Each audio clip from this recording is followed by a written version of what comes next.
Chapter 1. Patterns don't announce themselves. Bryce Dawson had never believed that relationships fell apart all at once. Things didn't shatter. They thinned. They wore down like carpet along the same path, fibers pressed flat by repetition. You only noticed when you stopped walking. The club was louder than he remembered, or maybe he just lost the patience for places where conversations came in fragments and laughter arrived half a second too late. Neon slid across the walls in lazy color loops. The bass traveled up through the soles of his shoes and settled somewhere behind his ribs. Mary had been excited all afternoon. Not overly so, just a little brighter than usual, humming while she got ready, changing outfits twice, texting with her phone tilted away from him on the couch. He hadn't thought much of it at first. He never did. "Are you okay with going out tonight?" she'd asked, mascara wand hovering midair. "I know you've had a long week." Bryce shrugged from where he was tying his shoes. "I'm fine. You want to go? Let's go." She smiled, quick and relieved. "Good. Everyone's going to be there." Everyone. That had included him once. The moment they walked in, the group closed around her like a practiced motion. Arms out, voices raised, inside jokes already in progress. Bryce lingered just behind her shoulder, smiling politely, nodding as names were tossed back and forth like tennis balls he wasn't expected to return. Then he saw him. The ex stood near the bar, taller than Bryce remembered, wearing the same easy grin that suggested he'd never really left. He leaned in for a hug that lasted half a beat too long. Mary laughed, full and familiar. Bryce told himself it didn't mean anything. He always did. They ordered drinks. Someone suggested a booth. They moved as a unit and Bryce followed, only to stop short when the booth filled seamlessly. Legs crossing, purses tucked, bodies angling inward. "Oh, sorry," Mary said, already sliding in. "There's not really room." Bryce looked at the empty space at the end. "I can grab a chair." "It's kind of tight," one of her friends said, not unkindly, already turning away. Bryce nodded. "No problem." He took a seat at a small table a few feet away, jacket draped over the chair opposite him like a placeholder for a conversation that wasn't coming. He watched Mary through the crowd, her hands animated, her smile effortless. The ex leaned close to hear her over the music. She didn't move away. An hour passed in pieces. Bryce finished his drink. No one came to check on him. No one waved him over. He watched Mary get up to dance once, then again. By the third time, it wasn't accidental. When she finally caught his eye across the room, her smile flickered, just briefly. She lifted a finger in a gesture that meant 1 second. He nodded, even though he already knew there wouldn't be one. The realization didn't arrive dramatically. Settled. This wasn't about jealousy. Bryce knew jealousy. Jealousy was loud and insecure and demanded reassurance. What he felt was quieter. He felt dismissed. He stood, slid his jacket on, and finished the last swallow of his drink. No announcements. No scenes. He walked past the booth without looking in. Outside, the night air was cool enough to feel intentional. He called an Uber, hands steady, mind clear in a way that surprised him. At home, the house felt exactly the same as it had that morning, quiet, neutral, waiting.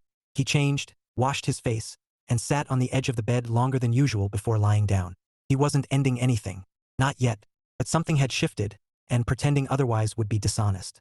The phone rang at 1:07 a.m. He let it ring. A text followed a minute later. "Where did you go?" Bryce stared at the screen, then typed back. "Left at 8. Interesting you just noticed." He powered the phone off and set it face down on the nightstand. In the dark, the pattern finally had a name.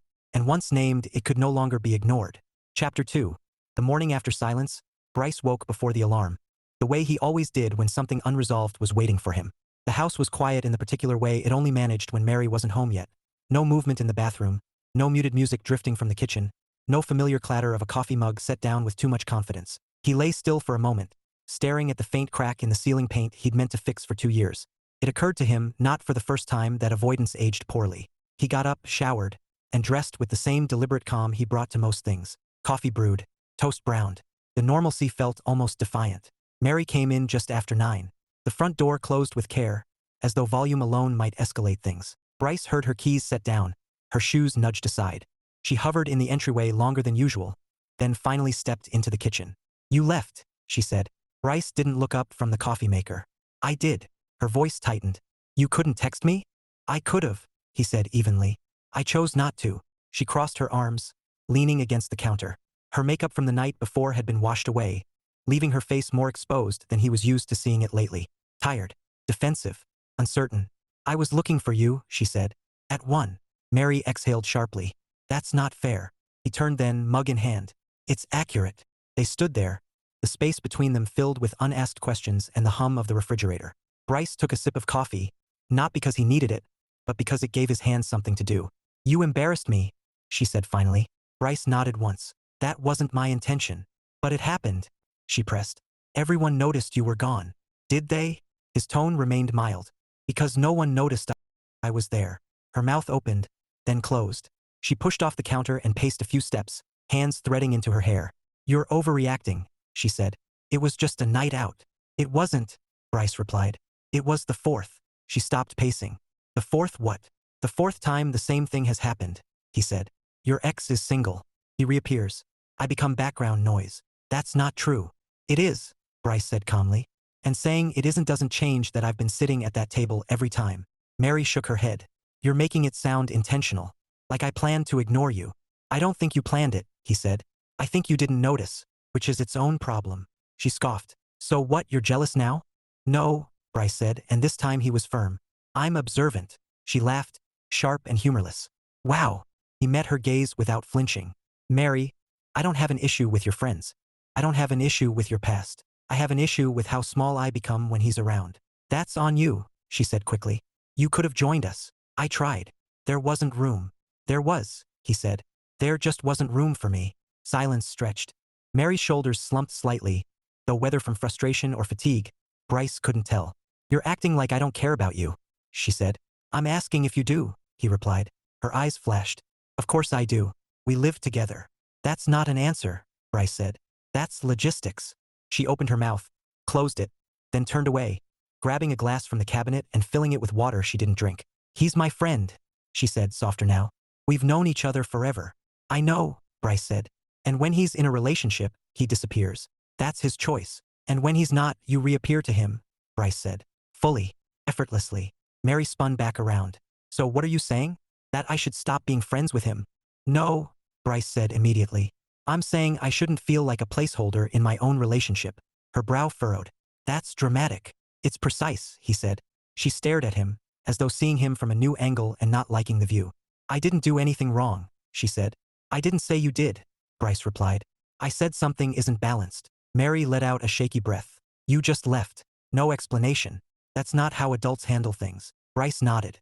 Adults also don't invite their partner out and then ignore them for 3 hours. That wasn't intentional. I believe you, he said. But intent doesn't erase impact. The words landed heavier than he expected. Mary's eyes glistened, though whether from anger or something closer to understanding, he wasn't sure.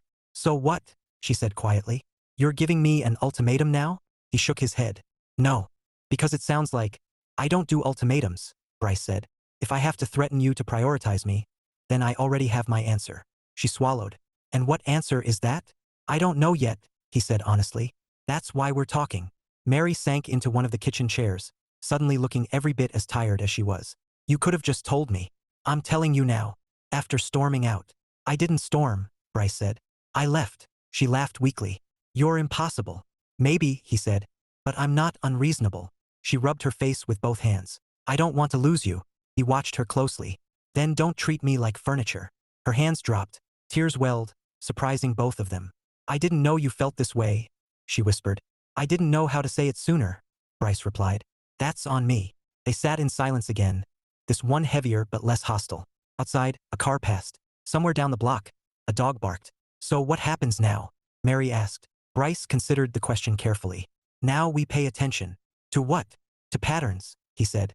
And whether we're willing to change them. She nodded slowly, though uncertainty lingered in her eyes. Okay, she said. I can try. Bryce didn't smile. He didn't frown either. Trying is a start. It wasn't resolution.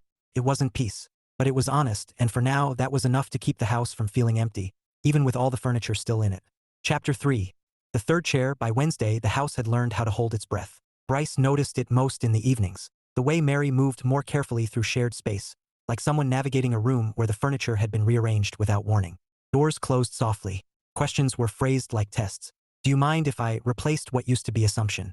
He didn't hate it, but he didn't like what it meant. They ate dinner together that night. Same table, same chairs, different gravity. Mary talked about work, an annoying client, a meeting that should have been an email. Bryce listened, nodded, asked questions. On the surface, it could have passed for normal. But normal had weight now. After they cleared the dishes, Mary lingered at the sink, drying a glass that was already dry. Bryce leaned against the counter, arms crossed loosely, watching the reflection of both of them in the microwave door. They looked like a couple rehearsing for themselves. I talked to Jenna today, Mary said. Bryce waited. Silence had become a useful tool. She thinks you're being unfair, Mary added. He nodded once. That tracks. Mary turned, brows knitting. You're not even going to ask why? I don't need to, he said. She's always liked him. Mary bristled. That's not. Mary, Bryce interrupted gently. This isn't a trial. I'm not collecting testimony. She sighed and set the glass down harder than necessary. Okay, then let me ask you something. Go ahead. What exactly do you want me to do? The question was honest this time, not defensive. Bryce took a moment. I want to stop feeling like there's a third chair at our table, he said. She frowned. A third chair? Yeah, Bryce said. One no one talks about, but everyone adjusts around. That's dramatic, she said automatically, then stopped herself. Sorry, keep going. When he's around, everything shifts, Bryce continued. Conversations angle toward him. Plans orbit him. I don't think you're doing it maliciously, but I end up sitting in that third chair, present but unnecessary. Mary leaned back against the counter, arms folding. You're saying I prioritize him over you. I'm saying you deprioritize me, Bryce replied. There's a difference. She stared at the floor. He's part of my history. So am I, Bryce said quietly. She looked up at that. I'm not asking you to erase your past, he went on. I'm asking you to notice your present. Mary exhaled. You know nothing is happening between us. I believe that, Bryce said. This isn't about cheating. Then what is it about? Access, he said. Emotional proximity. The kind that blurs lines without crossing them. She scoffed softly. So now you're the expert on boundaries. I'm the person affected by their absence, Bryce said. That qualifies me.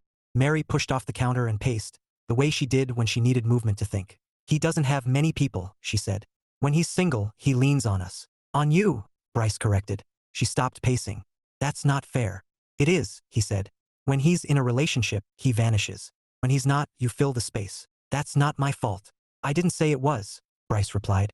But it is your responsibility. Mary laughed once, sharp. Wow, that's a heavy word. Relationships are heavy, Bryce said. They're supposed to be. She sat at the table then, fingers tracing the edge of the wood. So what? I'm supposed to pull away every time he's single. I'm saying the pattern matters, Bryce said. Not just the moments. She shook her head slowly. You're asking me to change a dynamic that's existed for years. I'm asking you to examine it, Bryce said. There's a difference. Mary looked up at him, eyes searching. And if I decide it's fine? Bryce didn't answer right away. He moved to the opposite chair and sat, placing his hands flat on the table. Then I decide what I'm willing to live with, he said. Her throat bobbed. That sounds like an ultimatum. It's not, Bryce said. It's autonomy. Silence settled between them again, thicker this time. The clock on the stove ticked loudly, each second too aware of itself. I never meant to make you feel small, Mary said finally. I know, Bryce replied. But you did. She flinched, not at the accusation but at the certainty. Do you love me? She asked. Bryce met her gaze. Yes. Then why does it feel like you're already halfway out the door? He considered that. Because I won't fight for a seat that should be mine. Tears gathered in her eyes, this time unrestrained. I don't want to lose you. Then don't ask me to compete, Bryce said. I won't. She wiped at her cheeks, frustrated. You're making him into something he's not. I'm responding to what he represents, Bryce said. And how you respond to him. Mary leaned back, staring at the ceiling. I don't know how to untangle this without hurting someone. Bryce's voice softened. You're already hurting someone. She closed her eyes. They stayed like that for a long moment. Two adults sitting at a table that suddenly felt symbolic in ways neither of them had intended when they bought it. What would balance look like to you? Mary asked quietly. Bryce thought. If we're out together, we're together. Not adjacent. If he's there, he's a friend, not the axis. And if something about that feels uncomfortable, then that discomfort is worth listening to. She nodded slowly. And if I mess up, then we talk, Bryce said. Like this, before it builds. Mary swallowed. I can try. He studied her face, the familiar lines and expressions that had once felt like certainty. I need more than try, he said. I need awareness. She met his eyes. Okay. It wasn't enthusiastic. It wasn't confident. But it wasn't dismissive either. Bryce stood and cleared the table, giving them both a way to move forward without pretending they'd arrived anywhere. As he rinsed the dishes, Mary watched him, seeing perhaps for the first time that love didn't always announce itself with passion or panic. Sometimes it showed up as a boundary, calmly drawn. And sometimes the hardest thing to accept wasn't that there was a third chair, but that someone had finally stood up from it. Chapter 4. Distance with furniture still in it. The first thing Bryce noticed was how quiet his mornings became. Not the peaceful kind of quiet, the earned silence of a day that belonged to him, but the tentative quiet of two people adjusting their movements to avoid collision. Mary woke earlier than usual now, or later. The timing shifted just enough that their routines rarely overlapped without intention. They still shared the same bed, but sleep had turned shallow, like a lake disturbed by too many skipped stones. Bryce woke to the absence of her weight more often than her presence, and when she did come back under the covers, she did so carefully, as though she might bruise something unseen if she moved too fast. He didn't bring it up. Instead, Bryce began reclaiming his time. On Thursday, he stayed late at work, not because he had to, but because he wanted to finish something without rushing. On Friday, he went to the gym alone, headphones in, working through the stress in his shoulders until his muscles burned in a way that felt honest. Mary noticed. She noticed when he stopped asking what her plans were for the evening, when he stopped hovering near the door as she got ready, when he stopped offering to come along automatically. "Are you going out tonight?" she asked on Friday, halfway through tying her shoes. Bryce glanced up from his phone. "I hadn't planned on it." She hesitated. "You don't want to?" "I didn't say that," he replied. "I just don't feel obligated." The word landed awkwardly between them. Mary straightened. "You're not obligated." "I know," Bryce said. "That's kind of my point." She opened her mouth, then closed it again, as though realizing the conversation she wanted to have didn't yet exist in a shape she could use. Saturday arrived with too much sunlight and not enough certainty. Mary spent the morning scrolling through her phone on the couch, while Bryce fixed the leaky faucet in the guest bathroom, something he'd been putting off for months. The repair took less than 20 minutes. He cleaned up after himself. Felt good to finish something cleanly. When he returned to the living room, Mary looked up. "You didn't have to do that today." "I wanted to," he said. She studied him. "You've been distant." Bryce nodded. "I've been present, just not hovering." "That's not the same thing." "It is to me," he replied. She set her phone down. "You're punishing me." "I'm adjusting," Bryce said calmly. "There's a difference." Mary frowned. "This feels like you're pulling away to prove a point." "No," he said. "I'm pulling back to see what's actually here." Her jaw tightened. "That's cruel." He considered that. "So is pretending everything's fine when it isn't." She stood, arms crossing defensively. "I said I'd try. And I said I needed awareness," Bryce replied. "Trying doesn't mean much if nothing changes." "Things have changed," she insisted. "I haven't even seen him this week." Bryce looked at her. "That's not the metric." "Then what is?" she snapped. "How you respond when I stop filling space," he said. Mary stared at him, stunned. "That's not fair." "Neither is being valued only when I'm convenient," Bryce said quietly. Her expression faltered, not anger this time, but something closer to fear. "I don't know what you want from me," she said. "I want to know I matter when there's competition," Bryce replied. "Even if the competition is unspoken." "There is no competition." "Then why does it feel like I'm auditioning?" he asked. She shook her head, pacing now. "You're rewriting everything." "I'm rereading it," Bryce said, more carefully. The room fell silent again, the kind that made even familiar furniture feel like obstacles. The couch, the coffee table, the framed photos on the wall, vacations, birthdays, a life that looked cohesive from a distance. Mary sat back down slowly. "I feel like you're already gone." Bryce softened. "I'm still here." "Then why does it feel like you're watching from the doorway?" "Because I don't want to be ignored in the room," he replied. Her eyes filled again, frustration giving way to exhaustion. "I don't know how to fix this without losing someone." Bryce sat across from her, close enough to touch but not doing so. "You don't have to lose anyone. You just have to choose where your energy goes." She looked at him through tears. "And if I choose wrong? Then we learn something important," Bryce said gently. She wiped her cheeks with the heel of her hand. "I hate this. I don't love it either," he admitted. "But I'd rather be uncomfortable than invisible." That night, Bryce went out alone. He met an old friend for drinks at a quiet bar downtown, the kind that encouraged conversation rather than competition with music. They talked about work, about aging parents, about the strange limbo of being in your 30s without a clear roadmap. "You seem lighter," his friend observed halfway through the second drink. Bryce smiled faintly. "I think I finally stopped carrying something that wasn't mine." When he got home, the house was dim and silent. Mary was already in bed, turned toward the wall. He changed quietly and slid in beside her. She didn't move, but after a moment, she spoke. "Did you have fun?" "Yes," Bryce said. A pause. "Without me." He turned onto his side. "Not because you weren't there, just because I was." She rolled over then, facing him. Her eyes searched his face, looking for something she could anchor to. "I don't want to lose us," she said. Bryce reached out and took her hand.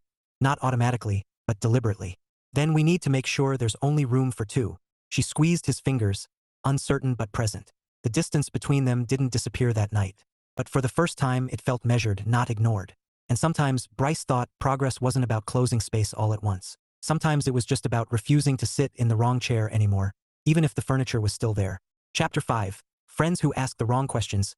Mary's friends chose Sunday brunch like it was a neutral territory. Bryce recognized the tactic immediately. Public space, daylight, plates and coffee cups as buffers. It was where people went when they wanted to appear reasonable while quietly taking sides. "You don't have to come," Mary said that morning, standing in the bedroom doorway with her coat already on.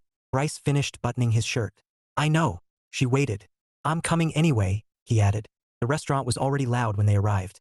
Clinking silverware, overlapping conversations, the smell of bacon drifting through everything like a bribe. Mary spotted the group and waved.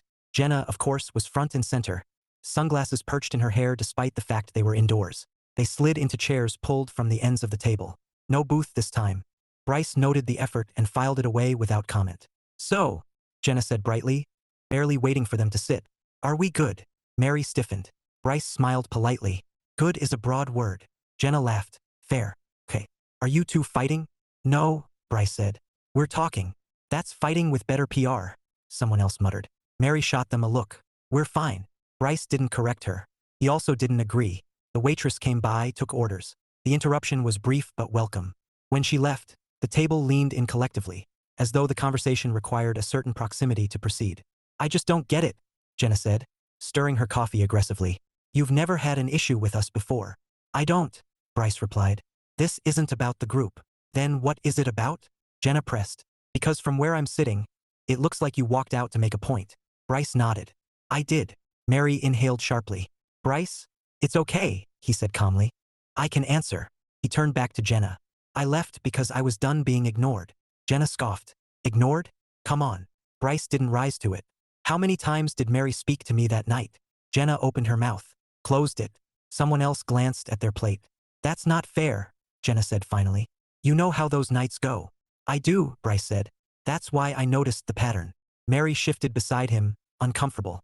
"Why does this matter so much now?" another friend asked. "You've been together 2 years." "Exactly," Bryce replied. "That's why it matters now." Jenna leaned back. "You're making this about him." Bryce met her gaze evenly. "You're making this about defending him."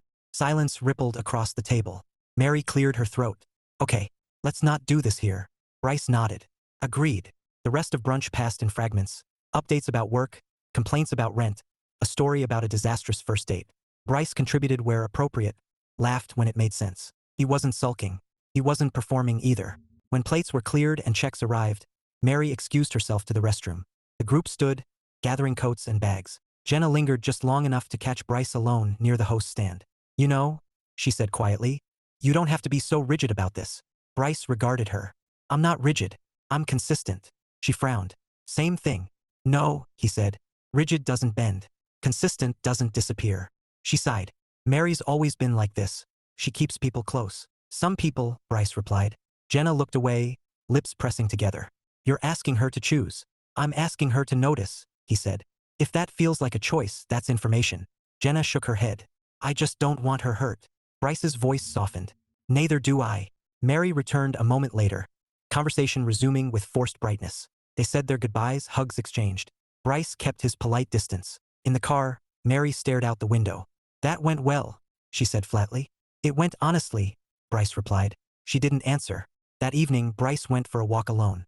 The air was cool, the sidewalks damp from earlier rain. He moved without a destination, letting his thoughts arrange themselves without pressure. Halfway through the park, he heard his name. "Bryce." He turned to see Mark, one of Mary's friends from college. Quieter than the rest. Married now. Usually the one wrangling a stroller at group events or slipping out early. "Hey," Bryce said. "Didn't expect to see you." Mark smiled sheepishly. "Yeah, my wife sent me out for groceries. I took the scenic route." They fell into step together without discussion. "I wanted to say something earlier," Mark said after a moment. "At brunch." Bryce waited. "You weren't wrong," Mark continued. "About feeling sidelined." Bryce glanced at him, surprised. "You don't have to." "I know," Mark said. "But I remember what it felt like before I got married. Being the extra chair." Bryce exhaled slowly. "That's a specific way to put it." Mark nodded. "Because it's specific to feel." They walked in silence for a bit, shoes crunching softly against gravel. "Mary's a good person," Mark said. "But she's used to things orbiting her history. Not everyone notices when that pulls someone else off balance." Bryce smiled faintly. "You're more observant than most." Mark shrugged. "Marriage trains you, or humbles you. Hard to tell." They stopped near the edge of the park, where the city lights blurred softly through the trees. You're not asking for too much, Mark added. You're asking to matter when it's inconvenient. Bryce felt something loosen in his chest. That's exactly it. Mark smiled. For what it's worth, I hope she listens. So do I, Bryce said. They parted with a handshake that felt oddly grounding. When Bryce got home, Mary was on the couch, knees pulled to her chest, phone resting forgotten beside her. How was your walk? She asked. Good, Bryce said. I ran into Mark. Her eyebrows lifted. Oh, he sees it. Bryce added, not accusing, just stating. Mary swallowed. Does everyone? Not everyone, he said. But enough. She nodded slowly. Jenna thinks you're being cold. Bryce sat in the armchair across from her. I'm being clear. Mary studied him for a long moment. You're not trying to win this, are you? No, Bryce said. I'm trying to understand if we're building something, or just sharing space. She leaned her head back against the couch. I don't want to lose my friends. I'm not asking you to, Bryce replied. I don't want to lose you either. Then stop treating this like a tug of war, he said gently. I'm not pulling. I'm standing. She closed her eyes. For the first time since the conversation began days earlier, Bryce felt something shift. Not resolution, but recognition. And sometimes he'd learned being seen by the right person, even briefly, was enough to remind you why you refused to disappear in the first place. Chapter 6. When the ghost gets a voice, Bryce was folding laundry when his phone buzzed. He almost ignored it, not out of avoidance, but because he'd learned that not every vibration deserved his immediate attention. The message preview caught his eye anyway. Mark Reynolds sent you a message. Bryce frowned. Mark Reynolds was a common enough name, but the profile photo confirmed it before he opened it. Mary's ex. The ghost. He set the towel down neatly before picking up the phone. Old habits died hard. Hey man, hope this isn't weird. Mary gave me your number. Thought it might be better if we talked. Bryce read it twice, then once more for tone. Polite, neutral, almost respectful. Almost. He didn't feel angry. He felt curious, an emotion that made him wary of himself. He typed back. Not weird. I'm free for a call if that's easier. The phone rang less than a minute later. Bryce, Mark said. His voice matched Bryce's memory. Confident, easy, practiced. Thanks for picking up. Sure, Bryce replied. What's up? A brief pause. I wanted to clear the air. Bryce smiled faintly to himself. About Saturday. And everything, I guess. Bryce leaned against the counter, arms crossing loosely. Okay. Another pause, longer this time. I don't want you thinking there's anything going on between Mary and me. I don't think that, Bryce said. Mark exhaled audibly. Good, because there isn't. We're just friends. I know, Bryce replied. This isn't about cheating.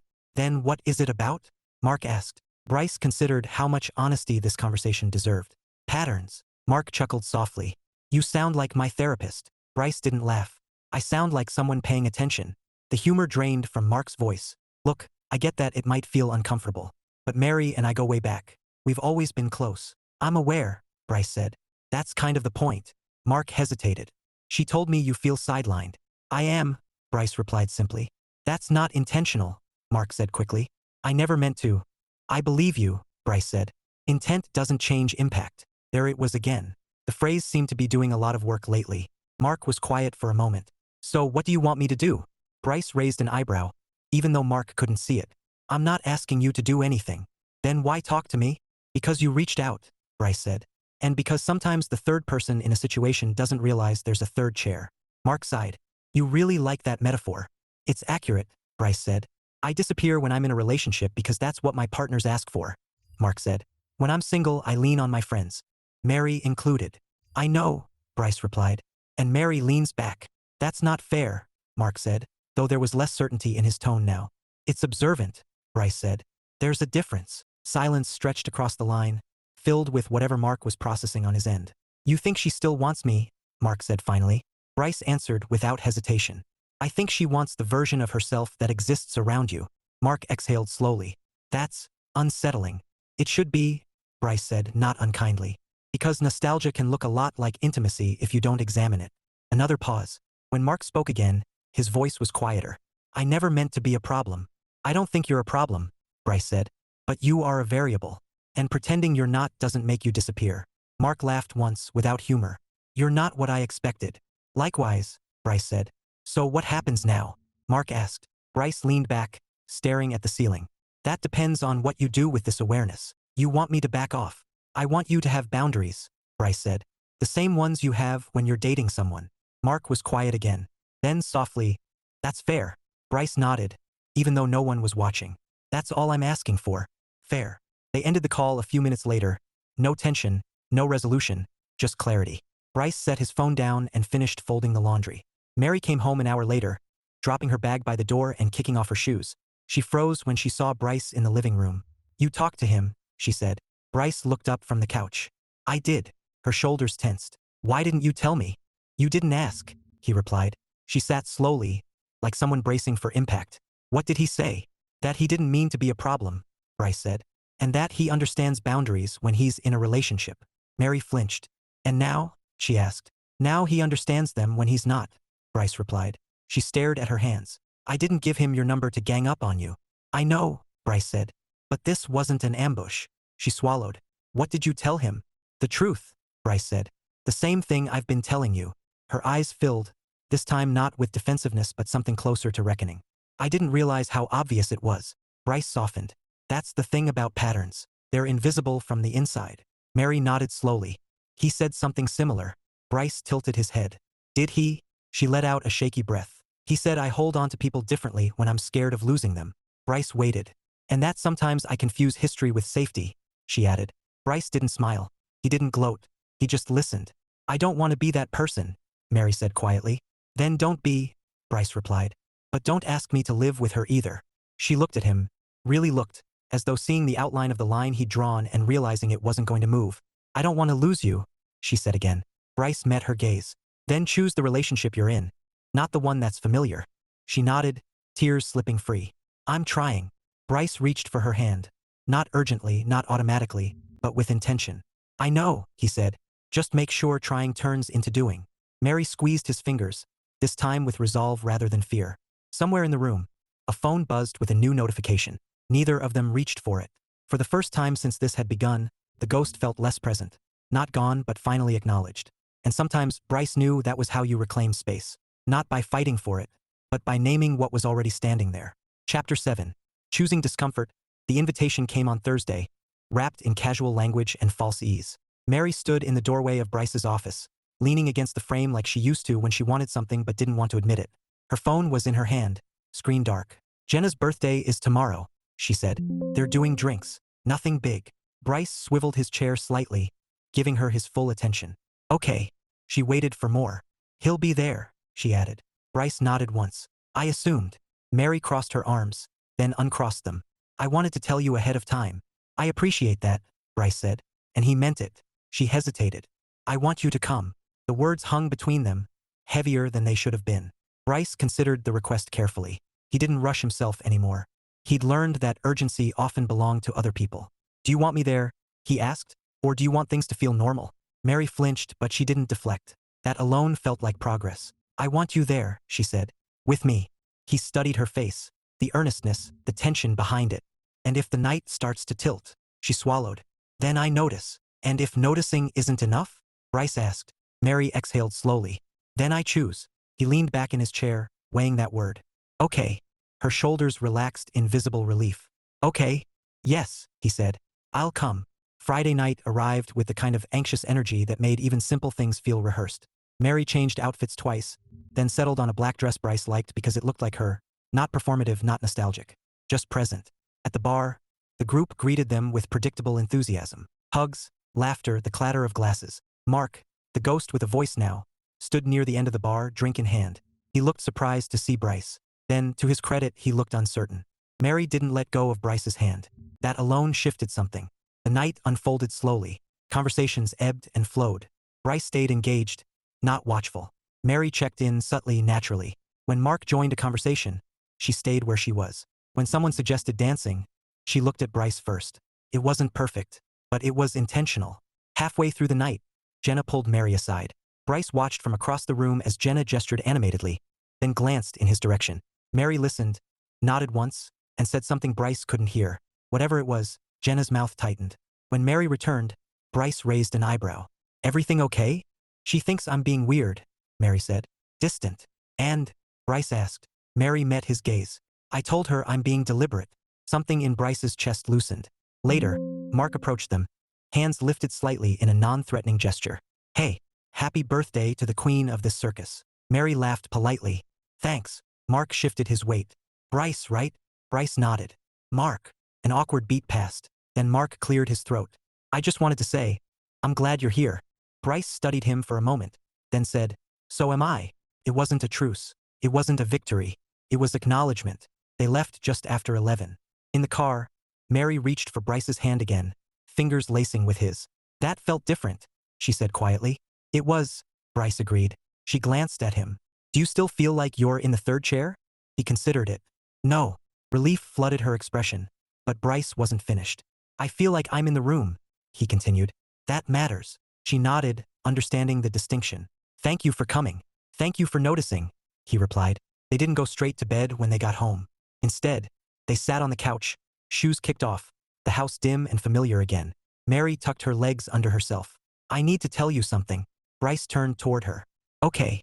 I realized something this week, she said, about why I hold on to him. He waited. When he's around, I feel unchanged, she admitted. Like I don't have to explain who I am now because he remembers who I was. Bryce absorbed that without interruption. And that's comforting, she continued. But it's also lazy, because the person I'm becoming, the one I want to be, that version doesn't exist in that dynamic. Bryce nodded slowly. That makes sense. She looked at him, eyes bright with vulnerability. With you, I have to show up as I am now. And that scared me more than I wanted to admit. He reached out, brushing his thumb over her knuckles. Fear explains behavior. It doesn't excuse it. I know, she said. And I don't want safety that costs me my relationship. The words landed squarely, without embellishment. Bryce exhaled, the breath long and steady. I need to say something too. Mary straightened slightly. Okay. I can't be in a relationship where I have to monitor my worth, he said. Even if things get better, and they are, I need to know you're choosing me when it's uncomfortable. She nodded immediately. I am. He held her gaze. Then there's one more thing. Her brow furrowed. What? I need some space, Bryce said. The word hit, but didn't shatter. Not forever, he clarified. Not as punishment. Just room to see if this new awareness sticks without me managing it. Mary swallowed hard. You want to move out? For a little while, Bryce said. I'll stay with my brother. It's close. Tears welled in her eyes, but she didn't argue. That alone told him he was doing the right thing. How long? She asked softly. As long as it takes for us to choose each other without fear, Bryce replied. Or long enough to learn that we can't. She nodded, tears spilling over now. I don't want to lose you.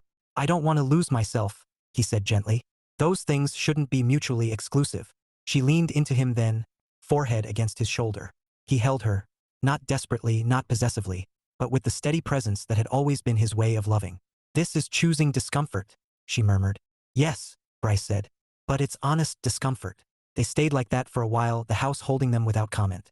Later, as Bryce packed a small bag, Mary stood in the doorway watching. I'll do the work, she said. Even when you're not here. Bryce zipped the bag and turned to her. That's what I need to know. He kissed her forehead, a gesture full of affection and restraint. As he stepped out into the night, the air felt cool and sharp, unfamiliar but bracing. Discomfort, he'd learned, wasn't always a warning. Sometimes it was the first sign that you were finally standing in the right place. Chapter 8. The risk of being seen. Bryce's brother lived in a townhouse that smelled faintly of coffee and sawdust, the lingering markers of a life always half in progress. The guest room was small but clean, the bed firm in a way that suggested good intentions more than comfort. Bryce unpacked only what he needed, lining his shoes neatly against the wall, folding his clothes with the same care he applied to everything lately. Space, he discovered, was loud at first. The first night, he lay awake listening to unfamiliar sounds, the hum of traffic, the distant clink of dishes from his brother's kitchen. He reached for his phone out of habit, then stopped himself. No checking in, no monitoring. This was the point. By the third day, the noise softened. Bryce fell into a rhythm. Work, gym, dinner with his brother or alone. He read more. He slept better. Without the constant background calculation of emotional temperature, his thoughts stretched out, unhurried. Mary didn't disappear. She texted once a day, sometimes twice. Not updates designed to reassure him, not guilt-laced check-ins. Just small truths. Saw something that made me think of you. I caught myself reaching for my phone tonight and stopped. That felt important. This is harder than I thought. But I'm paying attention. Bryce replied when he had something real to say. He didn't rush comfort. He didn't withhold it either. One Thursday evening, a full week after he'd left, his phone rang. Mary. He answered on the third ring. Hey, she said. Her voice sounded steadier than he expected. Is now a bad time? No, Bryce replied. What's up? I had dinner with Jenna, Mary said. Just us. Bryce waited. She asked me why I've been so distant, Mary continued. I told her I was recalibrating. A faint smile tugged at Bryce's mouth. That go over well? Mary huffed a soft laugh. No, but I didn't backtrack. That's new, Bryce said gently. I know, she replied. It felt uncomfortable. And, he prompted. And kind of necessary, she said. I realized how often I smooth things over so no one's annoyed with me. Bryce leaned back against the couch. You don't have to smooth things with me. I know, Mary said. I think that's part of what scared me.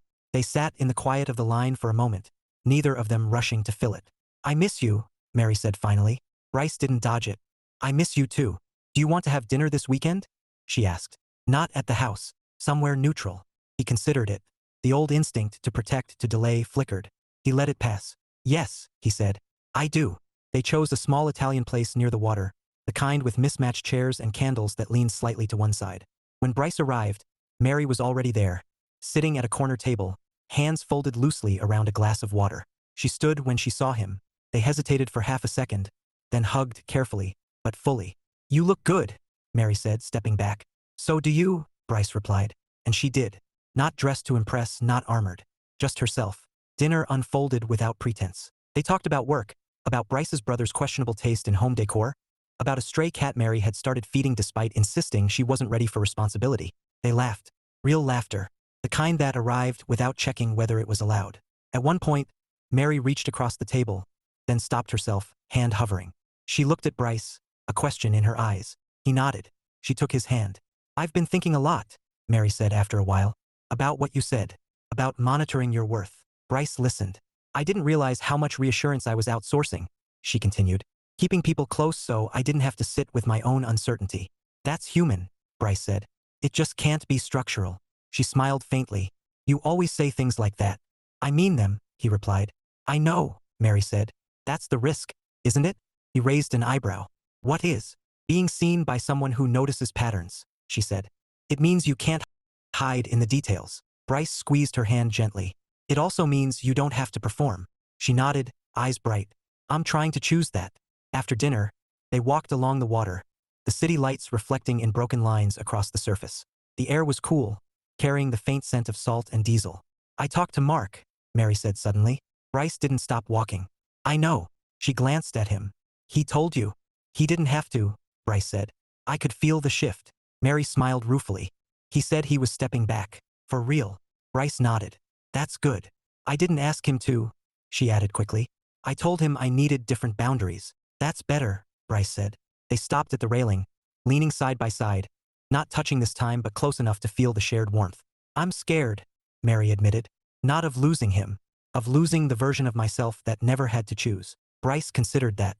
Choice is where growth lives. She laughed softly. You should put that on a mug. He smiled. I'd hate it. She turned toward him then, fully. Do you still need space? Bryce didn't answer immediately. He looked at her, really looked. The steadiness in her posture. The absence of defensiveness. I still need honesty, he said. Space was a tool, not a punishment. She nodded. I can do honesty. He believed her.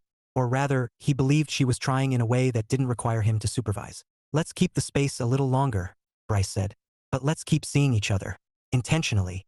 Relief crossed her face. Not because she'd gotten what she wanted, but because she understood what he meant. Okay, she said. I can do that. They walked back to their cars, the night settling comfortably around them. Before they parted, Mary reached out, brushing her fingers against his sleeve. Thank you for not disappearing. Bryce met her gaze. Thank you for noticing when I stopped. They hugged again, longer this time, and when they pulled away, neither of them felt like they were bracing for impact. Driving back to his brother's place, Bryce felt something unfamiliar and welcome settle in his chest. Not certainty, possibility. It was a risk, he knew, to believe that awareness could become habit, that discomfort could turn into growth without backsliding. But love, he'd learned, wasn't about clinging to the version of someone that felt safest. It was about standing still long enough to let yourself be seen, and choosing to stay anyway. Chapter 9. No placeholders. The decision arrived quietly. Not as a revelation or a speech rehearsed in the shower, but as a calm certainty Bryce noticed one Tuesday morning while standing in his brother's kitchen, mug warming his hands. The light slanted through the window at an angle that made everything look briefly intentional. Even the dust. He wasn't waiting anymore. Not for Mary to prove something. Not for the other shoe to drop. The constant vigilance, the emotional checking for imbalance, had faded. In its place was something steadier. Trust, maybe. Or the willingness to walk away if trust failed. That difference mattered. Mary texted him later that afternoon.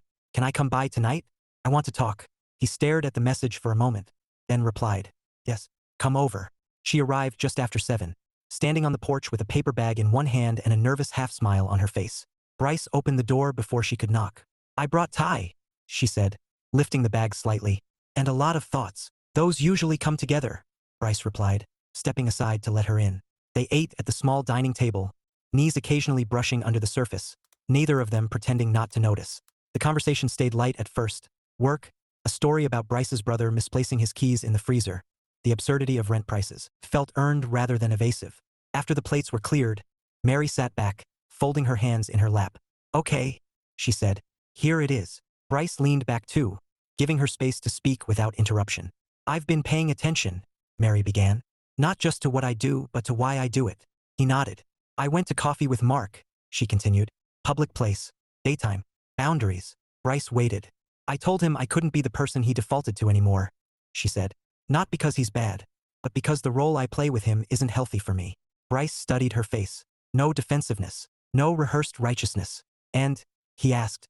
And he didn't take it well at first, she admitted. But then he listened. Really listened. And I realized something. She exhaled. I don't miss him. I miss being unchallenged. The honesty landed cleanly. With you, she went on, voice steady now. I can't hide behind familiarity. You see when I'm avoiding things. You see when I choose comfort over growth. Bryce smiled faintly. You don't make it hard to notice. She huffed a quiet laugh. I know. And instead of resenting that, I want to lean into it. She met his gaze fully. I don't want placeholders in my life anymore. Not people. Not roles. Not versions of myself. The words echoed something Bryce hadn't realized he'd been waiting to hear. He took a breath. Then I need to be honest too. Mary nodded, bracing but open. I can't go back to how things were, Bryce said. Even if this works, especially if it does. I wouldn't want you to, she said quickly. I need to know that if discomfort shows up again, he continued, you won't retreat into what's easy just to quiet it. I won't, Mary said. Then, after a beat, and if I start to, you'll tell me. I will, Bryce said. Once, calmly. And if I don't listen? She asked. Bryce didn't hesitate. Then I leave. The finality wasn't cruel. It was clear. Mary nodded slowly, eyes bright but steady. That's fair. Silence settled. Not tense, not uncertain. Just present. So, Mary said softly, what happens now? Bryce considered the question, not because he was unsure, but because he wanted to answer it precisely. I want to come home, he said. Not because it's familiar, because it's chosen. Mary's breath caught. I want that too. He held her gaze. But we move forward differently. Yes, she said immediately. We do. They didn't celebrate. They didn't promise perfection. They sat there, two adults acknowledging that love wasn't a feeling you protected. It was a practice you maintained. Later that night, Bryce packed his bag again. This time, Mary helped him, folding shirts, lining things up neatly. You know, she said lightly, your brother's going to miss you. He'll survive, Bryce replied. He already claimed my pillow. She smiled, then grew quiet. Thank you. For not yelling. For not issuing ultimatums. For standing still. Bryce zipped the bag and looked at her. Thank you for moving toward me instead of around me. They drove back together, the car filled with comfortable conversation and long pauses that didn't ask to be filled. When they pulled into the driveway of the house they'd shared, Bryce felt something shift. Not relief, not triumph. Alignment. Inside, the house looked the same. Same furniture. Same framed photos. Same faint creak in the hallway floorboard. But it felt different. They didn't rush to reclaim anything. They unpacked slowly, talked about logistics, decided together to move the couch slightly, just a few inches to let in more light. Funny, Mary said, stepping back to look at it. That tiny change makes the whole room feel different. Bryce smiled. Patterns work that way. That night, they lay in bed, facing each other, no phones, no background noise, just presence. I choose you, Mary said quietly, not as a plea, as a statement. Bryce brushed his thumb along her hand. I choose us with boundaries. She smiled. Those are my favorite kind of us. Sleep came easily. In the weeks that followed, things didn't become perfect, but they became honest. When discomfort surfaced, it was named. When old habits threatened to resurface, they were examined instead of indulged. Mark faded, not dramatically, not bitterly, but appropriately. Friends adjusted. Some didn't. That turned out to be okay. Bryce found himself lighter, not because things were easy, but because they were clear. One evening, months later, as they sat together on the porch watching the sun dip low, Mary leaned against his shoulder. You know, she said, I used to think love meant never feeling uncertain. Bryce smiled. And now, and now I think it means never pretending you don't, she said. He kissed the top of her head. There was no third chair anymore. Not because it had been kicked out, but because neither of them had any interest in sitting anywhere but fully, deliberately, right where they were. Epilogue. What stayed a year later, Bryce noticed the difference in the quiet. It was a Sunday morning kind of quiet, the earned kind. Sunlight stretched across the kitchen floor. Catching on the edges of the table, they'd refinished together one weekend instead of going out. The coffee maker hummed. The house breathed easily. Mary stood at the counter, barefoot, reading something on her phone and smiling to herself. What? Bryce asked, setting 2 mugs down. She glanced up. Jenna's engaged. He raised an eyebrow. Ha! She says she finally stopped dating people who felt familiar instead of right. Bryce smiled faintly. Growth is contagious. Mary laughed and slid a mug toward him. You're insufferable when you're correct. I'm selective, he said. It's a burden. They sat across from each other, knees brushing under the table. Not accidentally, not possessively, just present. The house still had the same furniture, the same photos, the same faint creak in the hallway floorboard. But it had changed shape. There were boundaries now, not spoken daily, not enforced with tension. They lived quietly in the way Mary checked in without being asked, in the way Bryce spoke up early instead of letting things calcify. Discomfort still appeared, but it didn't linger unexamined. Mark existed at a distance that felt appropriate. Not erased, not centered, just placed. Sometimes Bryce thought about that night at the club, the booth, the chair, the moment he stood up and left. It felt less like an ending now and more like a hinge. A small movement that changed the direction of everything that followed. Mary reached across the table and took his hand. Thank you, she said. For what? Bryce asked. For standing still, she replied. Long enough for me to catch up. He squeezed her fingers gently. Thank you for walking toward me when it would have been easier not to. Outside, a car passed. Somewhere down the block, a dog barked. Ordinary sounds. Anchoring ones. Bryce took a sip of coffee and felt the quiet settle. Not as absence, but as choice. No placeholders.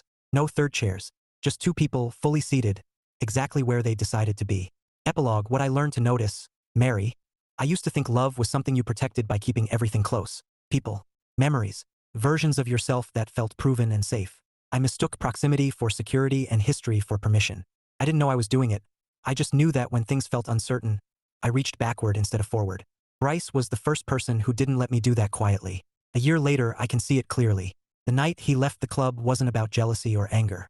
It was about presence. About the moment I showed him, without meaning to, that I hadn't been paying attention to where he was standing. What still startles me is how calmly he responded. No ultimatums. No theatrics. He didn't raise his voice or demand change.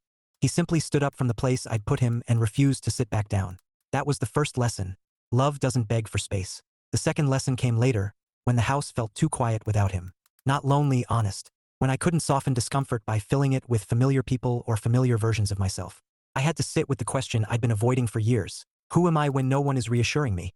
It turned out, I liked that woman more than I expected. Bryce didn't rescue me from that work. He didn't supervise it either. He trusted me enough to step back and let my choices show themselves. That kind of trust is terrifying when you're used to cushioning every outcome. But it's also the kind that changes you. Now, when discomfort shows up, I don't run to smooth it over. I don't collect people like insurance policies. I pause. I ask myself whether I'm choosing what's easy or what's honest. Sometimes I still get it wrong. Growth isn't tidy.